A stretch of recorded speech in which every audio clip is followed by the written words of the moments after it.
Good afternoon and welcome to Southern Cross University Open Day 2023. My name is Jo and I'm the Future Student Officer here at Southern Cross University, and I'm also the host for this panel for Regenerative Agriculture. It's a 25-minute panel allowing 5 or 10 minutes of questions at the end. Today I'm joined by Student Ambassador Jackie Morrison, Dr Hanabeth Luke, and lecturer and project leader of the Bees and Sustainable Livelihood and Southern Cross University alumni, Cooper Schouten, with the longest introduction ever. I'm just going to ask you guys just to introduce yourselves. Tell us a little bit about yourselves and your connection to Southern Cross University.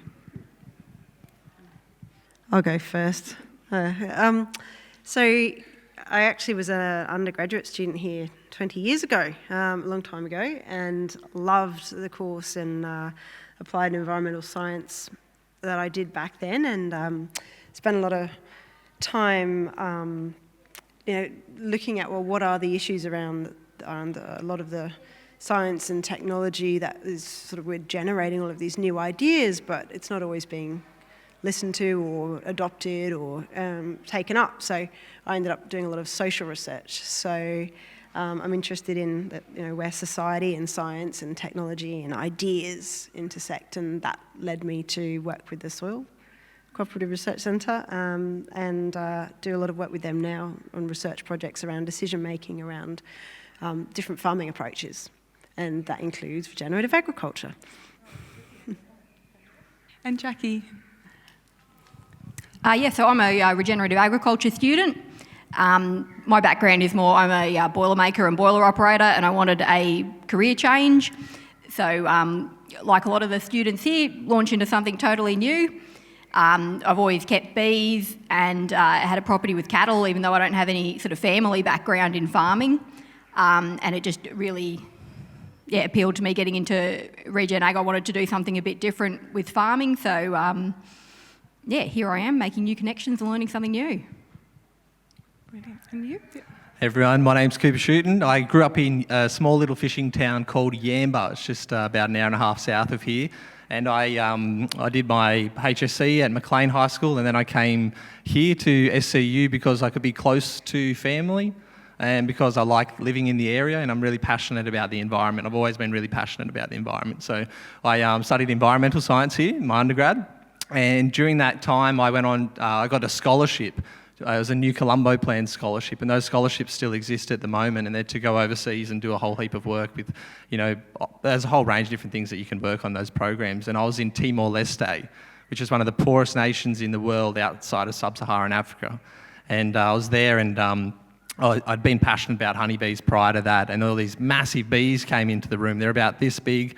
It's a giant Asian honeybee. We don't have them here in Australia, and there's these communities who are harvesting honey from the tops of these trees. And it's a very dangerous thing to do for these communities. And I just thought to myself, there's got to be a better way of doing this. And I came back and I ended up enrolling in my honours.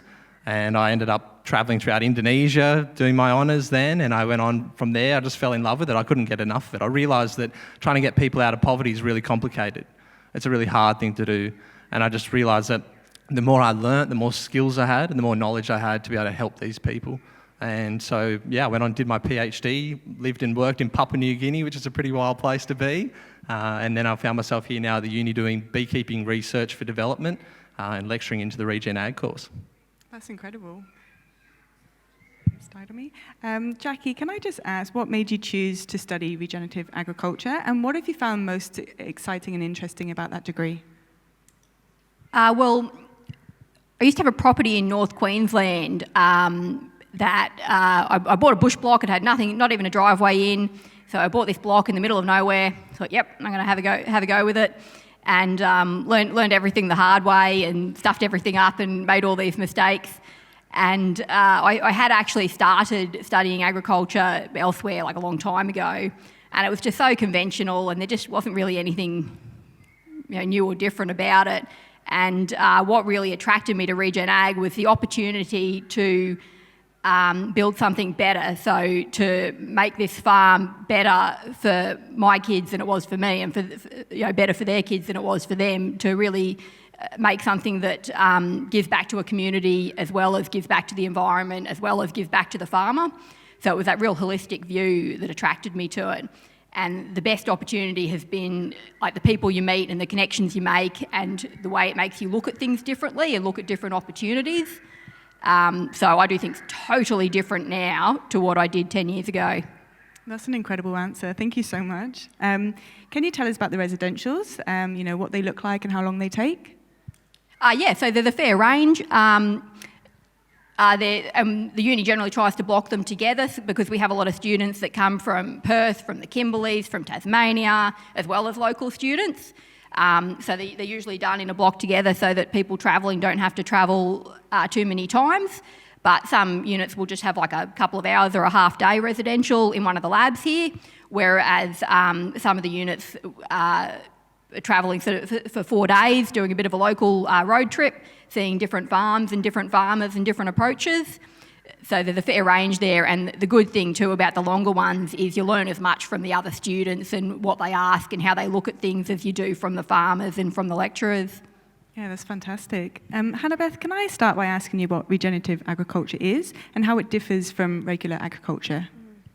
I think Jackie already mentioned it, and it's not just about changing, it's actually about changing the way you think about farming, because it's about changing the questions that you ask. So if you've got an issue with your soil or with productivity, it's about taking, rather than sort of saying, well, what more of this or that do I need to put on it?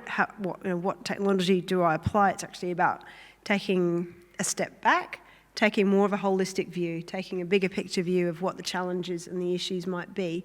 And it's actually, it's something that farmers have been doing forever, the trial and error and really learning from that, but with some aims that really are to reduce inputs as much as possible, to really value and support the biodiversity that is on the farm, but also in the adjacent ecosystems, so you can bring balance into the ecology that can then, in turn, support a more healthy, more productive soil. So, there's a lot of different practices that are associated with it, but some of them are things that farmers have been doing forever, for a long, long time, like no-till and trying not to disturb the ground. But there are some things that are more, sort of people are trying new things and different types of biological amendments, but it's about how it all works together and how it fits into the context of what your farm it looks like in the place that it's in. So it's also a departure from this idea of farming and agricultural knowledge as being one big knowledge across the, there's no silver bullet. It's actually about what's relevant for your farm in your context, but also this emphasis on continual learning and keeping an open mind to new ideas, new practices, new ways of doing things. And it's really interesting, it actually involves everything from the goal setting and who you work with on the farm. Bringing different people into the decision making in the farm can actually make a really big difference to the resilience. And my own research is starting to find that. I've actually found, those of you that love statistics, there's some really close linkages now with farmers that I've been working with across some different Australian regions. And if they are making decisions as part of a team, they're more likely to be doing things like whole farm planning. And if they're doing whole farm planning, they're more likely to be thinking on longer time frames. They're more likely to be more satisfied with what they're doing, feel more supported. So it's actually not just the physical, it's actually also around the social and the way people manage farms, and that if you've got those whole farm plans in place, farmers are more likely to be implementing practices that are also going to cover the soil, build the resilience of the soil, and generally improve reduce the vulnerability of that farm to the shocks and knocks of weather cycles and other cycles. Yeah. We talk about careers a lot. What can students expect when they complete their degree? What sort of career paths can they go into? It's pretty broad. It's very interesting, actually. We've got around, there'd be more than 500 students now that have been through our courses and are going out into the world, and it actually blows me away. A lot of the students stay in contact with me and others, and what they're actually working in it's incredibly diverse. Some of our students, one of them's working now in New South Wales farmers. One of them's working for the Grow Group Alliance in WA. Some work in DPI and government departments. A lot go back and just want to work on their farms and try out what they're doing. And quite a few actually set up their own farm businesses as well. Some become private regenerative agronomists, which are becoming more and more in demand, which is really exciting as well. And also some are working in extension and engagement roles as well. So it's really, really broad. Yeah, that's a great answer, because obviously a lot of students coming in to study, they want to know that, they can go further with that degree. So it looks like it's very transferable. Which is, yeah, they're in demand. Yeah, brilliant. Cooper, can you tell us briefly about your career and what you've most enjoyed about it? Sorry. Can you tell us briefly about your career and what you've enjoyed mostly about it so far? Well, what do I enjoy about my career? That's a long list of things that I enjoy. I mean, the first thing that comes to mind is sending and receiving hundreds and hundreds of emails. No, I'm just joking. Some of the things about my career that I really love is that I get to see very tangible changes in people's lives because of the research that we're doing. We're working with people to work out solutions to problems that they face on their operations and in their farms. And when you see the light bulb moment comes on and someone's doing something different and they're making, more product and they're selling that, and it's putting a roof over people's heads and people's kids are going to school, it's really satisfying. And I mean, in my office, when I look up above my screen, there's a photo of me and this beekeeper named Corraway. And he lives in Papua New Guinea. And when I first met him, all his hives were pretty much dying out. There's like 2 left and he had 10, and he'd been doing this his whole life. You got to keep in mind, this guy doesn't have access to education and healthcare and all these sorts of things. And just, we're working with him for a while. We're trying to do some studies on these mites that are up there. Not the varroa mite, if anyone's ever heard of that, but there's actually a different type of mite.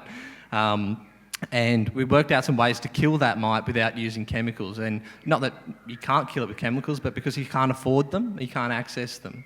And so, yeah, it was really cool to be able to go back and he's got a tin roof over his head rather than a grass roof. So some of the things that I enjoy about it. I also get a lot out of, the students that I supervise, watching their confidence grow, watching them being able to achieve their aspirations, creating a career for themselves. Yeah, they'll get a lot out of that. It sounds extremely rewarding, which is great. How did your degree prepare you for your career? I think the studying at SAU really, studying full stop helps you to learn things. It's pretty simple. At the end of the day, we're trying to learn skills and so that we can be of use in the world. And I think being here, there's the obvious things like, how to write and how to read, how to talk. You're going to learn that everywhere, right? But I think being here really helped me to form relationships with people that have been really important to me in my career. And they're through my undergraduate peers. Like a lot of my friends are now working at the DPI or the CSIRO, but also through the connections that I had with staff that actually helped me to find my feet in a career. I didn't even know that my job existed, but they helped me to see that. And it was from that relationship that I had with them that enabled me to do that. So there's a lot of skills that are academic-based skills, but it's also just around my personal life as well, about my own confidence and, that sort of thing. What advice would you give to students just starting out, if they've just graduated or just about to study? Have you got any advice that you would give them? I'm just imagining what my pop would say, listening to me give advice. I would say one of the things is that obviously it's a lot of hard work. Nothing in life that we really appreciate comes from not working hard. We're proud of ourselves when we work hard, there's no doubt about that. But I'd say go easy on yourself in that you don't need to know it all now. No one expects you to know how to do the things you're going to do in a degree. I have students that come, I don't know how to do an honours, or I don't know how to do a PhD, or I don't know how... It's like, that's okay. You don't need to know how to do it. That's why you're here. It's an apprenticeship. It's a training, it's an opportunity to explore and learn new skills. So I'd say, yeah, go easy on yourself. And also just follow your heart. If you believe in what it is that you're doing and you are passionate about that, you'll be good at it. That's fantastic, thank you. Jackie, I think this might be our last question before we open it up to the audience. What is your goal once you graduate? I think I'd like to go on and I'm halfway through my degree now, so I have started a good farm business that I think will be a lot bigger and better by the time I'm finished my degree, and then I'd like to go on and do a PhD afterwards. And it's been really good, meeting people like Hanabeth and Cooper have sort of inspired me to want to give back to that scientific community and see what's possible and doable. So yeah, I think it'd be exciting. Yeah, it sounds amazing. I want to thank all three of you for coming onto our panel today. We couldn't have done this session without you and sharing your insights and knowledge. I do want to open it up to anyone in the audience that has any questions. Yep. To any of the panel, can regen agriculture live and work within the parameters of what you might call conventional agriculture?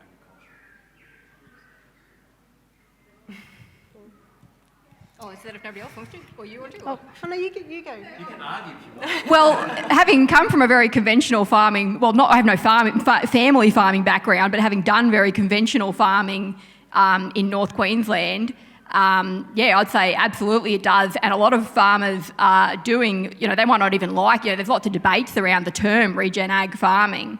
And a lot of them will say, oh, that's a silly idea, that's nothing to do with us. But they're already doing it anyway. So it absolutely fits in. No-till is a classic example. So I'd say it's just a natural extension of farmers getting better at farming. So there's no way it doesn't fit in. Yeah, we've got some more and more diverse kind of case study farmers that we're working with. And one of the ones that springs to mind is up in Texas, Queensland. He's got regenerative cotton, broadacre cotton, and he's found that he's managed to massively transform his farm and remain very profitable, even though maybe the actual yield may have gone down. He's more profitable than he was before. So that's just one case study, but we're finding that more and more farmers are on bigger farms are giving it a crack and finding it can bear fruit for them. I'd say absolutely. It's integral to it. It's best farming practices at the end of the day, and how do we actually get farmers to a point where they are implementing best practice? There's lots of barriers to that, and they're very diverse and very complex. So, it's growing on that existing knowledge base. Absolutely. Yeah, and I think a lot of the practices are also things that would have been quite common practice in NRM as well, like you say, best practice. It's the emphasis is very much on productivity and having a profitable farm business, but it's also around looking after the land as a major emphasis because look after land, it's going to look after you. So I think that's a really important part of it as well. There's also massive emerging growing markets in that sort of an economy as well. I mean, producing food products. No one wants to buy honey that's produced from people under slave labour somewhere that's damaging the environment, and there's a reason for that. And I totally agree. Yeah, that's a great points. Thank you. I think that we might be at our time unless anyone's got any other questions. Once again, thank you so much for joining us today and for all of you joining in the audience. And enjoy the rest of your afternoon and enjoy Open Day.